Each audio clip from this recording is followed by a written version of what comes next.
wanted to ask you about a recent quote by Elder Robert E. Hales where he said, "By our virtuous living we make the journey from I believe to the glorious destination of I know." And I feel like you were talking about that a little bit with it almost being a spectrum of certainty, and yet at the same time we also talk about it as these distinct gifts where they're not maybe necessarily on the same spectrum. So. Well, I think we need to complicate the picture a little bit. I think we have been ill-served by those voices in our past history who have emphasized a kind of template for testimonies, that these are the three fundamentals and one leads. No, I think testimony is variegated, and I think it's individuated.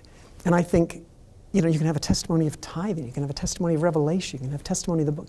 And so I think we can know all kinds of individual, tenets and principles, and that we should bear witness of those things that we do. I mean, my two favorite testimonies in Scripture are the testimony of Nephi. I know the Lord loveth his children, but I don't know the meaning of all things.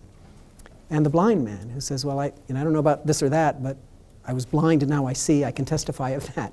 I mean, I love those, right? Because they're these beautiful, simple, humble expressions that are honest. Instead of standing up and professing this litany of things that we're supposed to say, I know this, and I know this, and I know this.